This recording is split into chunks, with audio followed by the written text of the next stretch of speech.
Hello students, आज का हमारा टॉपिक रहेगा टू कॉलम कैश बुक। और सिंगल कॉलम कैश बुक या simple cash book already video upload हो चुकी है, उसमें क्वेश्चन की प्रैक्टिस कराई जा चुकी है। आप प्लेलिस्ट पे जाएं, चैप्टर नंबर 10 कैश बुक 2023-24 और जाके उस वीडियो को आराम से देखें और आपको समझ में आएगा कि किस तरीके से सिंपल या सिंगल कॉलम कैश बुक को प्रिपेयर किया जाता है। जैसे कि टू कॉलम कैश बुक के बारे में प्रीवियस वीडियो में डिस्कशन हुआ था कि जब भी टू कॉलम कैश बुक आएगी तो आपको दो कॉलम बनाने हैं। सिंपल कॉलम या सिंगल कॉलम में एक कॉलम था और वो भी सिर्फ कैश का। वहां पे हम क्रेडिट की ट्रांजैक्शन, बैंक वाली ट्रांजैक्शन, चेक से रिलेटेड सबको इग्नोर करते थे। लेकिन जैसे ही टू कॉलम कैश बुक आएगा, अब आप यहां पे कैश वाली ट्रांजैक्शन और आप यहां पे बैंक से रिलेटेड ट्रांजैक्शन दोनों को रिकॉर्ड करेंगे। इसलिए आप कॉलम भी कितने बनाएंगे? दो। क्योंकि कॉलम दो है इसलिए इस टॉपिक का नाम क्या है? Two column cash book. चलो मैं आपको एक बार फॉर्मेट दिखाता हूं इसका।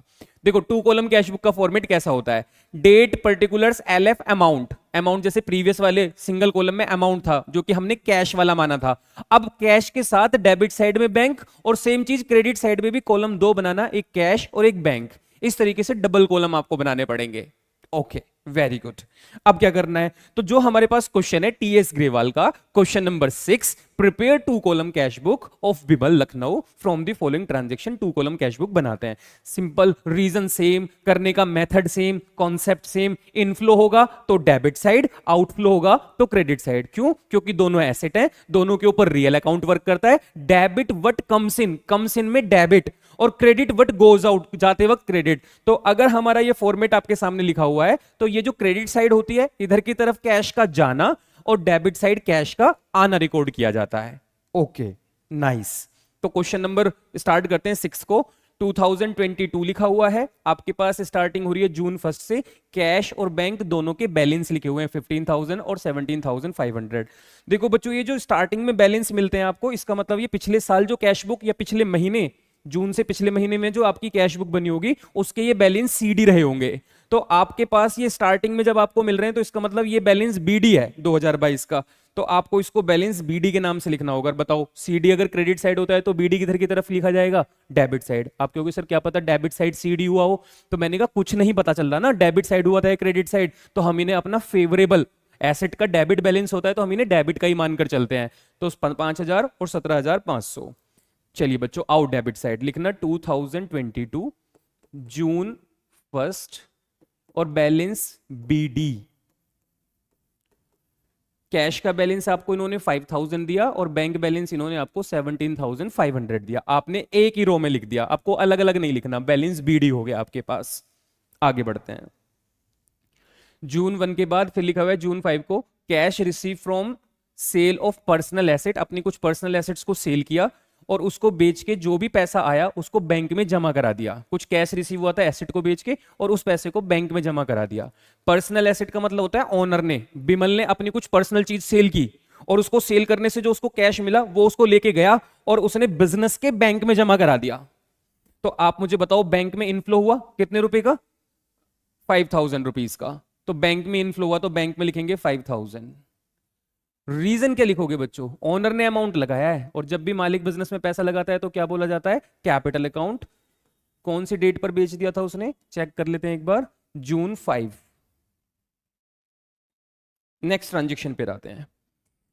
Check receive as advance against sale paid into bank. कहते हैं कोई चेक मिला था हमें एडवांस में, अभी हमें कोई सेल करनी है फ्यूचर में, उसके लिए हमें अभी से एक चेक मिल गया 50,000 रुपए का 6 तारीख को और वो हमने बैंक में भी जमा कर दिया।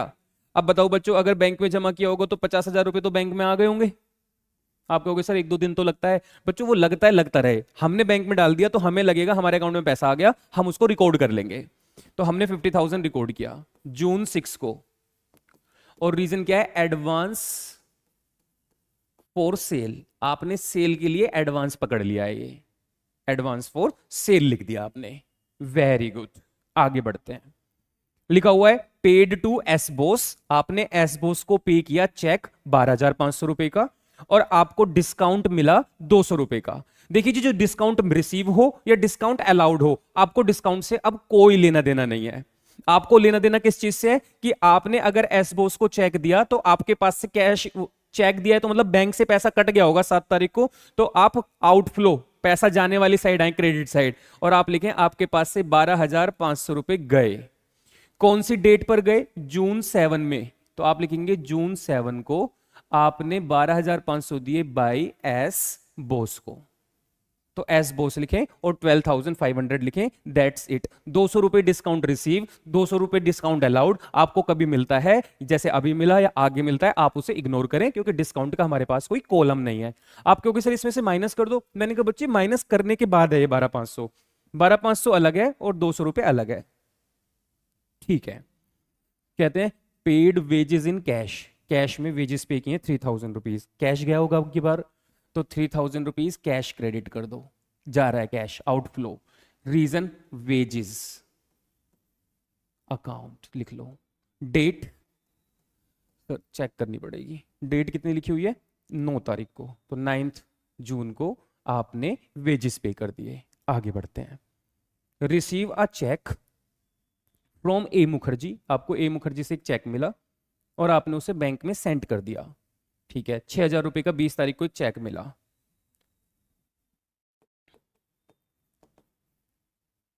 बीस तारीख को 6,000 रुपए का एक चेक मिला जो कि बैंक में भी जमा हो गया है मुखर्जी से।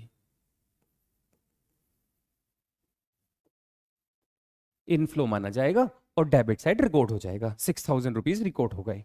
आगे बढ़ते हैं। इसके बाद रिसीव चेक ए मुखर्जी के बाद 21 जून को ड्रॉ फ्रॉम बैंक। कुछ बच्चे सोचते हैं ये ड्रॉइंग है। बच्चों जब तक यहां पे पर्सनल ना लिखा हो तब तक हम उसे ड्राइंग नहीं मानते। आपको नहीं दिख रहा होगा मैंने ड्राइंग पर्सनल लिखा है यहाँ। ड्रॉन फ्रॉम बैंक का मतलब है आपने बैंक से पैसे निकाले और बिजनेस में ले आए। और जब भी इस टाइप की ट्रांजैक्शन आएगी तो उसके लिए एक टर्म यूज की जाती है जिसको बच्चों कॉन्ट्रा एंट्री बोलते हैं। आप कहोगे कॉन्ट्रा का मतलब कॉन्ट्रा का मतलब होता है जहां पे एक ही बुक में, यही हमारी बुक है, इसमें डेबिट साइड और क्रेडिट साइड एक ट्रांजैक्शन दोनों जगह रिकॉर्ड की जाए उसको कॉन्ट्रा एंट्री बोलते हैं। वरना हर ट्रांजैक्शन एक इंपैक्ट एक अकाउंट में तो उसका दूसरा इंपैक्ट दूसरे अकाउंट में जाता है क्योंकि डेबिट क्रेडिट अलग अलग अकाउंटों में होता है। लेकिन जब भी हम बैंक से ड्रॉ करते हैं या बैंक में डिपॉजिट करते हैं तो वो एक ऐसी ट्रांजैक्शन बन जाती है जिसको कैश बुक में ही डेबिट साइड और कैश बुक में ही क्रेडिट साइड लिखना पड़ता है। 2 कॉलम कैश बुक का ही बता रहा हूं, बस 2 कॉलम कैश बुक में ही पॉसिबल है ऐसा। तो हमें उसको कॉन्ट्रा एंट्री के नाम से शो करना पड़ता है। करके दिखाता हूं मैं आपको। चलो कॉन्ट्रा एंट्री के लिए थोड़ा सा कलर बदल लेते हैं जिससे आपको याद रहे कि अच्छा ये कॉन्ट्रा एंट्री हुई है। कॉन्ट्रा एंट्री को सिर्फ अलग पेन से करते हैं। देखो कितने रुपए की कॉन्ट्रा एंट्री है। 5,000 रुपए 21 जून को बैंक से विड्रॉ कर लिए।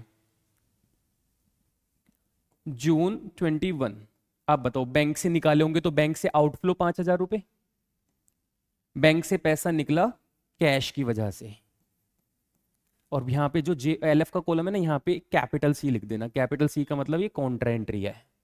तो पहली बार LF जो आज तक खाली जा रहा था पहली बार उसका यूज हुआ है जहां पे हमने कैपिटल C लिखा है और इसका मतलब है कॉन्ट्रा बैंक से पैसे कटे। और सेम जून 21 को क्या हमारे पास बिजनेस में कैश आया होगा 5,000? कहां से आया ये पैसा? बैंक से निकल कर आया, तो आप लिखेंगे बैंक अकाउंट। तो कैश में पैसा डलेगा बैंक के नाम से, बैंक से पैसा जाएगा कैश के नाम से, और यहां भी कैपिटल C लिख देना मतलब कॉन्ट्रा एंट्री है। वेरी गुड, बहुत बढ़िया बच्चों। अब वापस से अपना सेम वही येलो कलर ले लेते हैं। नेक्स्ट पॉइंट पर आते हैं। Paid office salary cash, cash में 4,000 रुपए ऑफिस सैलरी पे किया है। कौन सी डेट पर? 29 को, जून 29 को सैलरी पे की है 4,000 रुपीज कैश में। तो कैश में से 4,000 रुपीज कम हो जाएंगे, तो कैश में से 4,000 रुपए कम कर दो। इसके बाद लिखा हुआ है sold goods in cash, cash में सामान बेचा और उसको बैंक कर दिया सेम टाइम पे। तो कुछ बच्चे ऐसे सोचते हैं कि सर पहले कैश रिसीव करने की एंट्री बनाओ और फिर उसको बैंक में डिपॉजिट करके काउंटर एंट्री बनाओ। इससे बेहतर यह है कि आप इसकी डायरेक्ट एक ही एंट्री बनाए, जितना भी पैसा आया और आपने जो बैंक में जमा किया तो सीधा बैंक में इनफ्लो दिखाएं सेल के नाम से 8,000। जून 30 को आपको सेल करने से जो अमाउंट मिला वो आपने बैंक में जमा किया हुआ है। सेल करने से जो अमाउंट मिला और कितने रुपए मिला था? 8,000 रुपीज। 8,000 रुपीज आपने बैंक में डिपॉजिट कर दिया। वेरी गुड, आगे बढ़ते हैं। नेक्स्ट ट्रांजेक्शन पे आते हैं। पेड रेंट बाय चेक, 1,000 रुपए का रेंट चेक से पे किया है, तो मतलब 1,000 रुपीज आपने बैंक से गए आपके, क्योंकि आपने रेंट पे किया जून 30 को, 30 जून को आपने रेंट पे कर दिया। अगर अब चेक करें तो और कोई इंफॉर्मेशन हमारे पास नहीं है। तो अब क्या करना है बच्चों, इसको बैलेंस करना है। और बैलेंसिंग करना सबसे इंपॉर्टेंट काम होता है किसी भी अकाउंट का। देखो जो अमाउंट वाले कॉलम है वहां पे आप इस तरीके से डबल लाइन लगाओ, ऐसे इधर की तरफ लगाओ। जिधर की साइड का टोटल ज्यादा होता है दोनों तरफ वही टोटल लिखा जाता है। तो जैसे यहाँ पे 5 5 10, इधर की साइड का टोटल ज्यादा है 10,000, तो इधर भी आप कितना लिखेंगे 10,000। जिधर की साइड का टोटल ज्यादा होता है उधर से कम वाला माइनस करके लास्ट डेट पर ही, जैसे जून में 30 तारीख लास्ट डेट होती है तो लास्ट डेट लिखे, और आप बैलेंस करने के लिए लिखते हैं बैलेंस सीडी। हमेशा बैलेंस सीडी लिखते हैं। 10,000 में से 7,000 माइनस करेंगे तो इधर बचा 3,000 रुपए बैलेंस सीडी। सेम चीज इधर की तरफ की जाएगी। ये हो जाएगा 8 6 14 और 5 19, 19 10 29 और 7 36, 86,500। हिंदी में जोड़ दिया, इंग्लिश में बोल रहा हूं मैं। 86,500। बच्चों कैलकुलेशन तो मुझे हिंदी में ही आती है, पर उसके फिर मन मन में करके फिर इंग्लिश में बोलता हूँ, मतलब 1 2 3 करता हूँ मैं, 1 2 3 के हिसाब से। अब इनको प्लस करते हैं। 12 और 5 17 और 1 18, 18,500। पहले तो 500 माइनस करोगे तो सीधा सीधा रह गया 68,000। ठीक है। अब ये जो बैलेंस सीडी होता है मैंने आपको बताया जून के बाद आता है जुलाई, तो आप इसको क्रॉस में आएंगे इधर की तरफ डेबिट साइड अगर, और लिखेंगे जुलाई 1, और जो भी सीडी होता है उसको आप क्या बना देते हैं बैलेंस बीडी। और कितने कितने रुपए का बैलेंस है, कैश बैलेंस है 3,000 और बैंक बैलेंस है 68,000। वेरी वेरी गुड, आंसर भी है बेटा। यहाँ पे हमने देख जब स्क्रीनशॉट लिया हुआ है तो कैश बैलेंस 3,000, बैंक बैलेंस 68,000। तो ये हो गया question number 6 double column cash book का।